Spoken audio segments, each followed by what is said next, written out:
Welcome to today's webinar, exclusively for members of the LinkedIn Online Generation Group. Today you will learn how to optimize your pages for more lead gen conversions and revenue.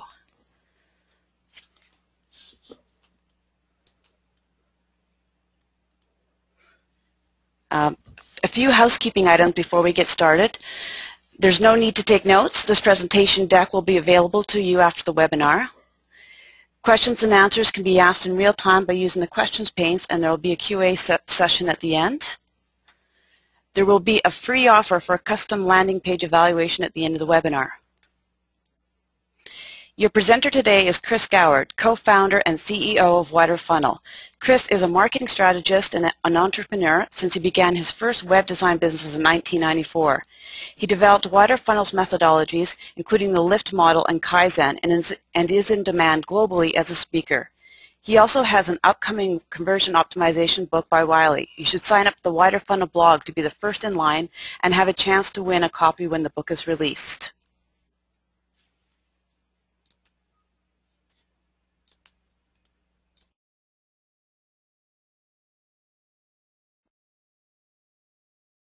Great.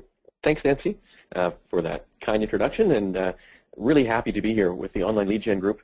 Some of you may have tried to join our webinar a few weeks ago when we first attempted to do this, there were some technical difficulties with the webinar tool at that time, so we quickly swapped over, switched to GoToWebinar, which we tend to use a lot, and it works really well for us. So thanks again for joining us this time when there will be no technical difficulties, and we'll have some great content here to share today. So I want to start with one first slide to give an introduction and context for what we're talking about today. Some of you may not know Widerfunnel and know the perspective we take. So I've got one slide here just to show you where we're coming from and help you understand what we do and why we're talking about conversion optimization. So first of all, conversion optimization is all we do. I started Widerfunnel in 2007 to focus on this one thing and taking all of the learning from web design principles and direct marketing principles to create a company that only focuses on getting results online and not just recreating TV or advertising experiences online. And I always get this question at the end, so I just want to clarify, when we do testing for conversion optimization, we do everything, including the planning, strategizing, the copywriting, design, HTML development, and launching of tests, and results analysis, very importantly. Also landing page optimization, which is really a subset of conversion optimization. We do all of that. So we do landing page optimization on paid search landing pages and landing pages from other campaigns, whether it's content marketing, inbound marketing, email, wherever it's coming from, as well as overall websites and full template tests and evolutionary site redesign, where we're redesigning websites by using testing and data. And we also provide web analytics to support the conversion optimization work. And one of the other services we've just added fairly recently, based on our customers' requests, because it turned out that we were doing a lot of web analytics work to create conversion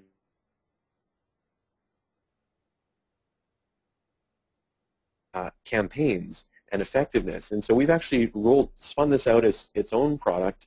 It's getting a lot of great feedback, where what we're doing, because we don't actually manage paid search, we can provide unbiased audits of paid search campaigns based on the data and what's happening and the user interaction on the website, and can actually improve paid search campaigns dramatically with those insights. So that's just a little bit about us. Also, all of our clients so far have received conversion rate lift of between 10% and over 400% for every multi-test client, and we've got one test actually running right now that's going to break that record.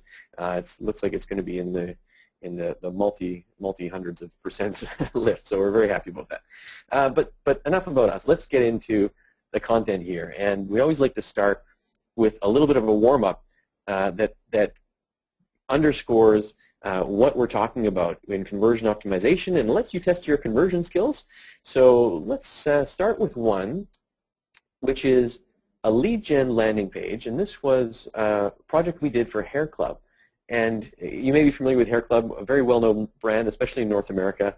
They offer hair restoration services, and they do a lot of direct response advertising. They're old hat on direct response, very experienced and expert in testing and improving, especially TV ads. Their paid search landing page had been tested and tuned, but they'd hit a plateau. So they needed to improve it. They worked with us to get more lead gen form fills on from their landing page, and specifically from their paid search in this case.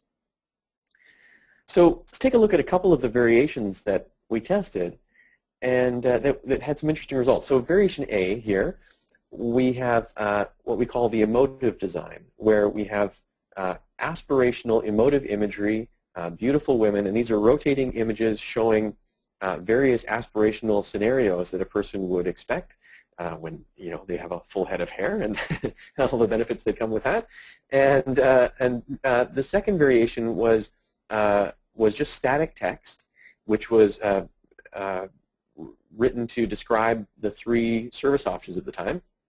The video on the right is the same for both options, and the next step in the process to fill out the form is the same for both options. So what I'm going to get you to do is actually vote here on which one you think had the highest lead gen conversion rate, and then we'll take a look at the results. So we're going to open up a poll now, and you should have the poll in front of you. Now remember, variation A was the emotive aspirational approach. Variation B was static content. And so vote on which one you think won. We'll leave the poll open for just a couple more seconds to let you get your votes in there. A was aspirational, B was static content, copywriting focused, and we'll close down the poll. And so interesting. So wow, we have some really dramatic results here. Well, let's open up and take a look at the results. And what we see is, look at that, variation A had a 71% of you voting for that to be the winner. So not surprisingly, right, aspirational images can work very well. And so we'll take a look at what actually happened. Now think of the scenario that most of you probably face if you're in a company that works with the web. You've got an agency or designers that'll come in and present to you how their concepts for your landing pages, for your website, and for your advertising. And how do you choose which one goes live on your site? Right? This is the most hard-working part of your website. Your landing pages are taking in your expensive traffic and either converting them or bouncing them. And most people are using the traditional Hippo method, and you may be familiar with the Hippo method. It's where the highest paid person's opinion is used to judge which one should go live on the website, and so the Hippo will point at the one they like the best, and that one goes live. Other people use what I like to call the black turtleneck method, where the person in the boardroom, from the agency that's wearing the sunglasses in the boardroom is, they point at the one that they like, and that's the one that goes live. But a better way is to use the customer tested method, which is what we've done, of course, with Hair Club and what we're talking about today. And so when we tested these 2 variations, we actually found that variation B had a 20% lift in leads generated. Now, think about this. These are free leads. Unlike when you're testing on your paid search and you're improving your paid search click-through rates, now that's a fantastic place to test, right? You should be testing on your paid search. But if you improve your paid search ad effectiveness by 20%, you've just increased your budget by 20%, right? You've got to pay for those extra 20% of the leads. But you've already paid for them once they get to your landing page. These are 20% free leads that you can now send your salespeople to nurture and bring into to generating revenue for you. Not only that, but on top of the 20% additional leads, which not surprisingly impacts their revenue quite a bit, they've got a marketing insight. What they're finding here is this is an indicator that maybe the previous ways of doing business for this target audience are not the best. Maybe the bouncing beautiful women are not the best way to get people into this product. This can impact their marketing strategy, right? Maybe people are actually just looking for information about how to solve their problem. So this gives a data point and a marketing insight that can actually impact the rest of the organization. And this is what I really want to talk about to you today, is that conversion optimization has been undersold. We have thousands of beautiful visitors coming to our websites just waiting to tell us what works to persuade them to act. Now, what are you doing with that traffic? For a lot of you, you may be, if you're getting into conversion optimization or landing page optimization, you may be testing buttons and headline color. That's where a lot of people still are at in this industry. There's a lot more potential here from conversion optimization than what a lot of people are talking about. And so what I want to talk about is dispelling some of the myths and misconceptions about conversion optimization, and then talk about how we can create more powerful conversion tests and get to the heart of the matter, which is marketing. So first of all, conversion optimization is not just following best practices advice. It's not just taking the tips and tricks from a consultant or from your favorite blog post and applying those on your website and seeing if you've got better results. There are a lot of people talking about conversion optimization tips, and some people will tell you that, for example, you should always use green buttons. Well, I can point to you to blog posts that say, no, you should use red buttons. They work best because they signify action. They're the hot color. But maybe it means stop for other people, and maybe you should use green. Well, there's other indicators that maybe you should use orange buttons. Well, it misses the point. The point is context, and so tips and tricks avoid that context. They miss it. Some other tips will tell you that you should minimize your form fields on each step of your process of generating a lead. Others will tell you that you should minimize your clicks to conversion. Well, what if you have a multi-step form? Should you combine that, or should you spread it out so that they're all above the fold and we minimize each step? These are contradictory. You can't just take tips on it. Other people say you should emphasize security icons. In fact, a lot of people, conversion gurus or so-called gurus, will say if you've got a security icon, you should put it as prominently as possible on your site. You should put it in the header. You should put it by your calls to action. Put it where people are looking. Well, it turns out we've actually tested that and found in a lot of cases security icons can raise anxiety and, in fact, reduce sales and reduce leads generated. Don't answer questions that people aren't asking, and think about the anxiety of the visitor. Another principle of marketing is that sex sells. I mean, this is probably the foundational principle and why most people get into marketing, right? It's a fun industry to work in. But what we're finding in our testing is that, in fact, sex can be distracting, right? Now you've got your visitor thinking about something totally different. So should you always include a smiling person? Does a beautiful person always improve your conversion rate? Or should you never include people? Are they distracting? Are they redirecting attention? You should always use long copy pages. You should minimize your copy length. These have all been promoted. Lead with benefits, lead with features, etc. So again, there are hundreds more of these tips that contradict each other and again, should be taken with huge chunks of salt and tested in your particular situation. So usability testing is another myth of conversion optimization. Now, usability testing can play a role. So, but the problem is where people are doing usability testing or small group user testing and believe they're doing conversion optimization, and they're not. Usability testing has all kinds of effects that reduce its significance in terms of making decisions. It's great for generating hypotheses, or it can be, but a small group of users will never tell you how to maximize your conversion website. A buzzword that a lot of people have been talking about, and it's been promoted a lot by the software vendors because they need more tools and more features to be able to increase the price of their software. But the false promise of multivariate testing is that you can throw any ideas into this and come out with brilliant results, and it just doesn't happen. It's more important to spend your energy, effort, and budget on the strategy, on the people that can generate ideas that actually produce results. And in fact, what we find is that carefully planned and chosen A/B tests, just simple A/B tests, which are technically very simple, but planned in such a way to generate insights, can be much more powerful than a typical multivariate test. A lot of people, and this is basic, but we still come across a lot of people that are doing the before and after method, the pre and post method of testing, where they have an old page, they swap it over to the new one, and in this case, it's pretty dramatic. Like, you can see that swapping over to that new page dramatically has improved their results. until, of course, you take into consideration seasonality and the impacts of urgency in the marketplace, internal and external urgency and competitive activity, and all of these things that impact conversion rates, making the pre and post method essentially meaningless and pointless. So, those are some of the main things, the problems that I see right now. There are others that are starting to crop up, but what I want to talk about is what conversion optimization is. And then we'll get into some more examples here of some case studies. So conversion optimization is the intersection of three ideas. First of all, persuasion marketing, where the marketing strategist understands deeply the psychology of visitor persuasion and how to move them to action. And that's about creating clarity, creating motivation, and persuasion to give people the motivation to act.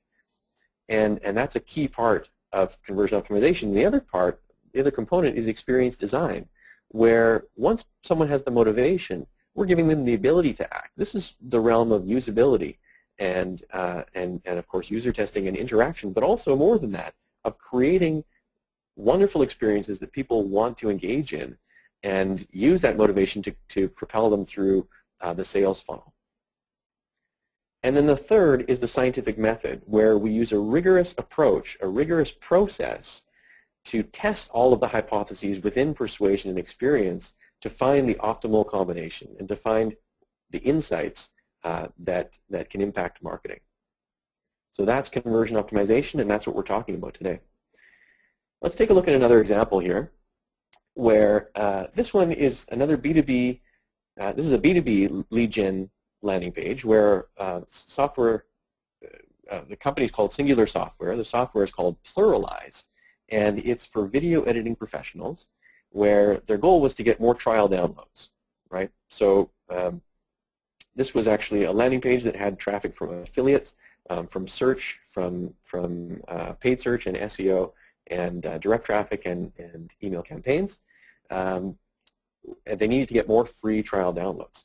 So here are two of the variations tested, and we'll get you to vote in a second. But first of all, what we found is that a majority of the traffic was coming in for branded keywords from search. And so they had high awareness within this industry and in this community. And so the first variation was to minimize content, reduce the distraction, and focus people on the call to action. So we had written a value proposition headline, an intro paragraph, and then got into the call to action, try Pluralize free for 30 days, and the call to action button with some credibility indicators below. Variation B, the hypothesis was that visitors needed more content to make a decision to download the software. So it's a trade-off here between distraction and clarity and value proposition. So in this one, we've got a video giving a demo of the product and then some more features information below. So again, we of course tested this, but let's take a look at testing your conversion skills and vote now on which one you think had the highest conversion rate. So we'll open the poll.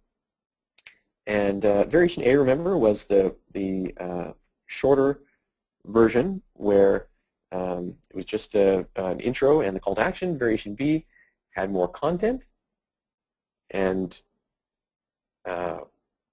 features about the product. So variation A was minimalist, focused on the call to action. B was more content. All right, so see the votes coming in. This is interesting. We're going to close the poll now and take a look at the results. So let's take a look. Interesting. So we had much closer votes this time. We had 39% voting for A, 61% voting for B, and some of you didn't vote, I see. So that's okay. Got some hesitancy there, a little nervous. That's all right. But what we actually found, let's take a look at the results, is that variation B did increase, in fact, conversion rates to trial downloads by 13%. Now again, that's 13% additional free trial downloaders that they can now communicate with and upsell to the full version. Plus a marketing insight, again. So what we're seeing here is that even though visitors are coming in from branded keyword terms, they have high brand awareness, they still need more content to persuade them to take the action and invest the time to download and evaluate the software. So it turns out that we can now provide more content to them and continue testing on the types of content to emphasize. Let's take a look at another example for pluralize. So this was another test where we have, actually it was within the same test, where we isolated the video on the right versus a static image on the left, which is an image of the interface of the product. And you click on the image and you can see a larger version. And variation B had the intro video, which is the intro to the main features of the product. That was, of course, professionally created because Singular Software being a video editing, in the video editing industry, they've got access to some great video producers. So let's open up the poll again on this one. Variation A, this is just a simple isolation of variation A, which is a static image, variation B, which is a video. So we've got the votes coming in. I see people voting. We've got, can we get more votes than the last one? Don't worry, we're not keeping track. There won't be this won't be tied to your next raise. All right, so let's close down the poll and take a look at the results. And variation B was ahead. So video had 65% of the votes, and that's not surprising because there's a lot of talk right now about how successful video is on landing pages and how well it works to persuade people to act. Unfortunately, when we actually tested it, we found that to not be the case. In fact, 17% conversion rate lift was from the variation that had the static image of the interface for the product. So in this case, the gurus were wrong, right? A lot of people talk about how video is the next wave for landing pages, but that's not always the case. Well, except when it is the case. And this is how context is important, because in this landing page, this was a landing page actually we created for wineexpress.com, and they have a huge email list. They're sending out emails every single day to their list with their wine of the day offer. And in this context, the video is critically important for their conversions. And what we're actually finding is that these videos on the landing page showing the sommelier with his tasting notes of today's wine, the more we emphasize that, the more conversions increased in this case. So context is key, and that's why tips and tricks are not silver bullets to maximize your conversion rate. All right, so how do we do it, right? We've got all these unknowns, and things work and some things don't work, and how do we know what to do? Well, this is the whole point of today's conversation is that conversion optimization only happens by creating powerful hypotheses. It's all about the questions you ask of your visitor to generate those marketing insights that are specific to your particular situation, your type of industry, your type of target audience. And what we're doing by testing through the results of thousands of tests, we're actually building a database of proven results of what actually works in particular industries, and what we're finding are similarities of how people act across industries. So I'm going to give you a framework here that you can use and evaluate your own websites and apply to improving your conversion rates. But, so first of all, I want to give you some context here that these frameworks that we're talking about are working in all industries. These are a selection of some of our clients, and the reason I show you this is to show that whether you're, in B2B lead generation, if you're generating leads for B2C, or some of you may even be in e-commerce or affiliate marketing, the principles that we're using here apply across the board. Now, we're working with companies like Electronic Arts to improve their game registration rates and their sales on their game. Salesforce.com to increase their lead generation, their own lead generation for their landing pages. SAP to improve their downloads. Citrix as well. So a lot of these lead gen companies, and what we're finding are some of the principles, in fact, from e-commerce are actually rolling over and applying to lead gen to come up with ideas that most people in lead gen aren't thinking about. So let's get right into the framework, and I'll show you, first of all, the LIFT framework that we use to analyze pages and create hypotheses. You may have seen this before. It's a very popular conversion optimization framework that I developed a few years ago, and what it shows is the 6 conversion factors that impact conversion rates. I'm going to show you examples of how it works here. The value proposition, first of all, is the core of the lift model. And the value proposition is the full set of perceived costs and benefits in the visitor's mind of taking an action. And that value proposition presents your potential for improving your conversion rate. So the other factors all support the value proposition. Things like relevance is critical to giving people the scent trail and keeping people understanding that they're on the right path to getting the solution they want. Look at an example of relevance where I was searching in one case. I was looking at video editing software and came across this website which was video editing software reviews, and they had this banner ad that I thought was a brilliant example of relevance. You know, I'm looking for video editing software. The ad says, make the perfect movie. Well, great. That's of course what I'm looking for if I'm looking for editing software. So I click on that. And what happens here on the landing page is it completely loses the scent trail. It loses the plot, right? There's no content on this page for how to make the perfect movie. Unfortunately, they go for the hard sale. And what they could have done, perhaps, is to find a way to take a softer approach. Maybe go in with some helpful advice, come in with generating a lead, give them a free trial, and then move to the sale later. But as it happens, they didn't, and of course I'm more likely to hit my back button and go and look at the rest of the reviews on the site. So relevance is important. Clarity is also very important, and there's several aspects to clarity. There's the visual clarity, the image clarity, clarity of the copywriting, clarity of the call to action, and clarity of just the general concept of what you're talking about.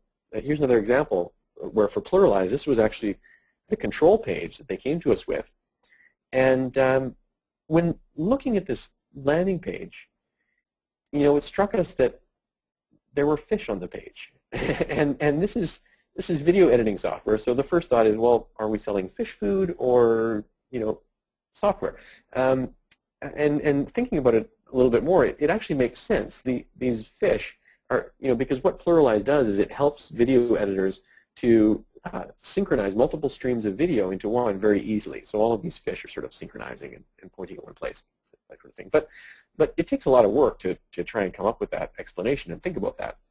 So this is where a lot of ad agencies have run into problems, especially in recent years, where it turns out that all the cleverness they're trying to promote has ended up hurting results for clients. And this is why, in fact, I started Widerfunnel 5 years ago.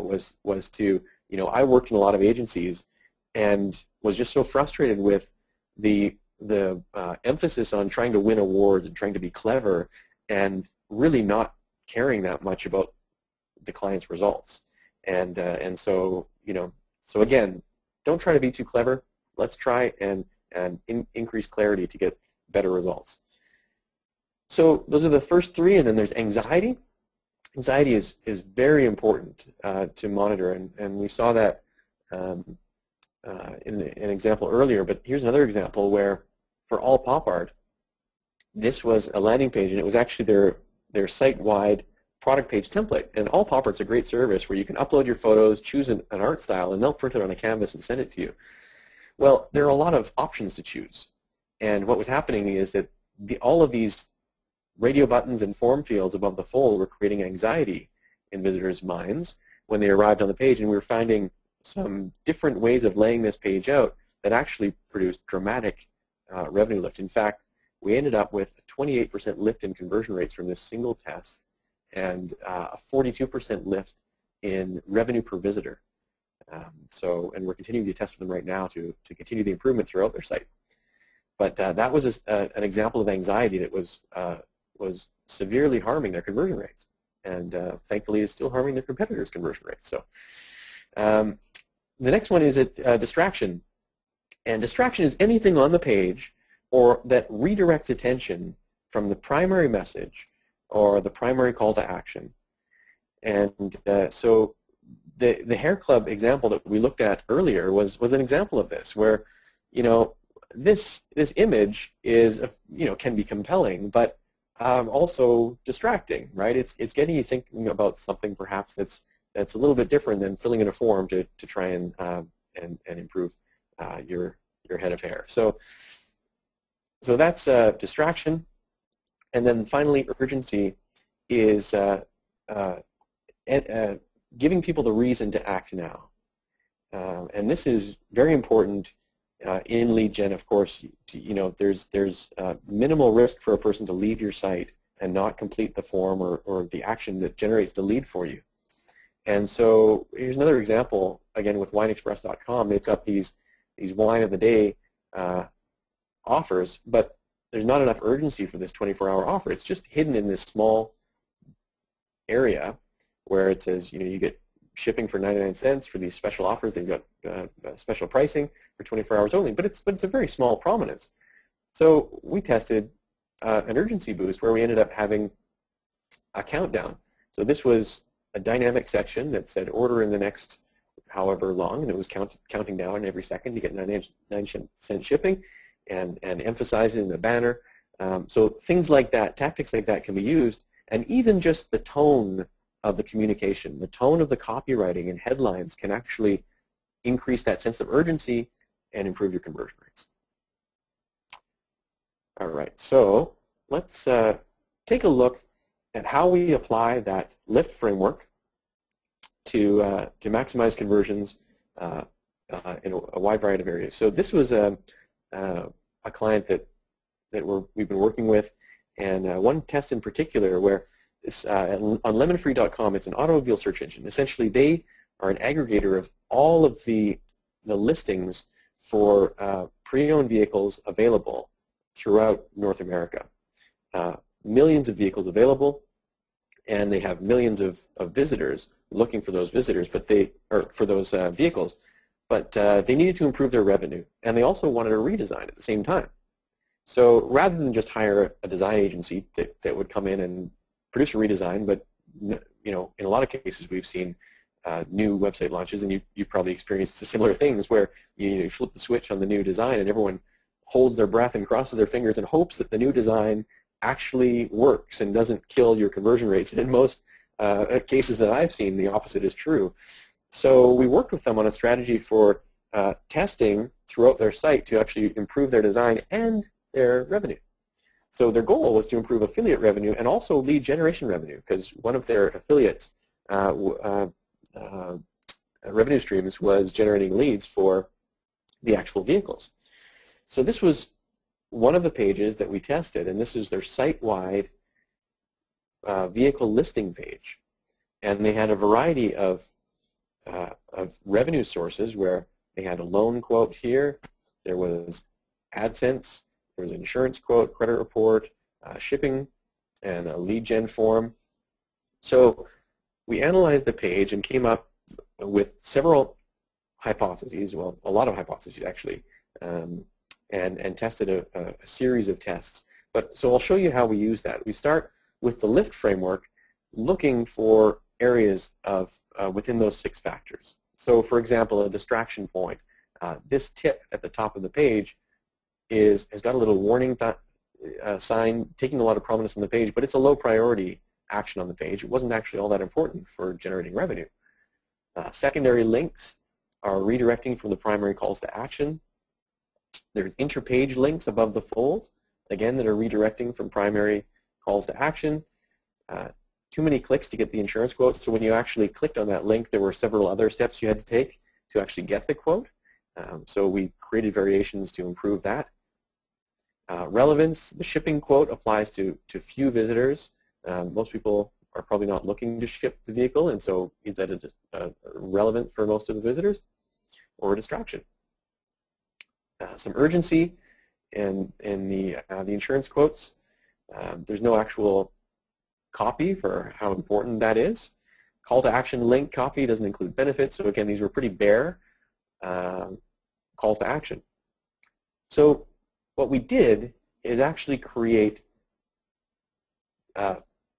quite a few variations where we tested individual components to isolate and find out which components actually generated the most revenue and in which types of positions. So here's an example of one of the pages where it looks like pretty similar to the original page, but we knew that if we made some very purposeful modifications to the page, we could actually improve their revenue. We believed we could, although at the time this was we were a little bit nervous because this is, a high traffic, highly optimized site, and we're testing on real revenue here. And we do this a lot, but it's always a challenge coming into a new situation, and always a lot of fun too. So we moved the tip from up top to the search box. We removed vehicle shipping from the page. We opened the loan quote in a new tab. We opened the insurance quote in a light box rather than taking them to a new page and through the multi-step process. We removed the jump links from the page and ended up with a 19% lift in revenue by making these changes. And in fact, we went through several iterations, but what it turned out is that a 19% revenue, these aren't just leads, they were leads for revenue. So this was a combination of all revenue streams. We were actually tracking AdSense and affiliate revenue from all of these quote links, as well as leads generated to the dealers to actually sell the vehicles. And by looking at all of these revenue streams combined, we actually found that some variations were producing higher conversions and revenue from certain sources, and others were producing higher revenue from other sources, not surprisingly. But what we look for is the best page to maximize total revenue for each variation, and we found a dramatically different perspective when we started looking at that. And now we can continue to improve and emphasize the types of revenue streams that are actually having the most effect. So this is the type of testing you can do on a site-wide basis to find how to generate the most leads and revenue by looking at multiple streams of revenue as well. Okay, so that's the lift framework. What I want to look at today is just give you a high level of the process that we use that's systematic and repeatable and that you can adopt in your organization as well, and then we'll go into some questions. So I'll just give a brief overview of this.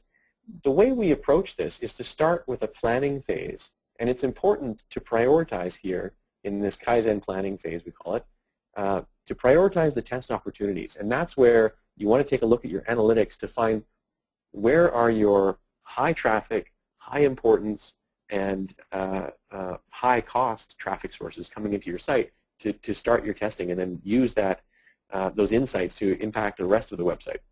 And then for each of the prioritization areas, you can run through the same process, and this is the process we use where we start with an analysis using the lift analysis, and then use those lift points to create hypotheses. And only then we create a test plan called the funnel experiment map. But what's important here in the process is that we're starting, and this is what's important to take away, we're not starting with just graphic design. We don't just throw a designer in the room and say, here, come up with a bunch of variations to test.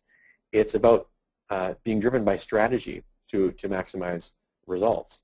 So starting by the lift analysis, goes through the funnel experiment map, and then we involve graphic design and copywriting to flesh out the variations to match the graphic standards and the look and feel of the rest of the site. And then technical installation, launching the experiment, and ongoing monitoring, and then most importantly, and this is what I wanted to underscore here, is the results analysis. This is where we can often get generate those insights that can lead to further hypotheses in the next round. And often we're finding that the second or third round of a test on a particular page, we're actually getting even better lift than our first rounds, in the first couple rounds, because it's being based on the insights from earlier test opportunities. So that's a cyclical process, and then you can run the continuous improvement process on those key pages to continue the improvement and continue generating marketing insights. All right, so that's conversion optimization, and that's how it's working for a lot of these leading companies. Now we do have 2 free offer announcements here today, so I want to make sure we get those ones to you here, and then we'll open up for questions. First of all is a custom landing page evaluation. So this is an offer. We've got 10 time slots available for the online lead gen group, scheduled on a first come first served basis. So if you would like an evaluation of your landing page or your website page go to this URL. It's widerfunnel.com/online lead gen, and you'll fill out the form and enter the URL of the page you'd like evaluated. If you've got a minimum 30,000 unique visitors per month, you can qualify. So you can pull out your browser now if you want, and we'll make sure that you get the other offer as well. But go to widerfunnel.com/online lead gen, and you can take advantage of that. The next one, whoops, sorry, lost my screen there. The next one I wanted to mention also is that we've just launched another website that you can actually go, and it's free, but you can do more of these votes on case studies to find out what actually works. And it's at conversionskills.com. So if you go to conversionskills.com, you can just go through that it's an interactive voting system, just like we've done today on the presentation, but you can do it at your own pace and vote on which ones you think won. All right, so we have a few minutes here for some questions, and we'll take a look. You can use the panel on your right if you do have some, and we'll see if we have some questions here to start us off. So, right. All right, so question about the hair club example that we looked at, and the question is, when comparing landing page A and B, which paid search was being used?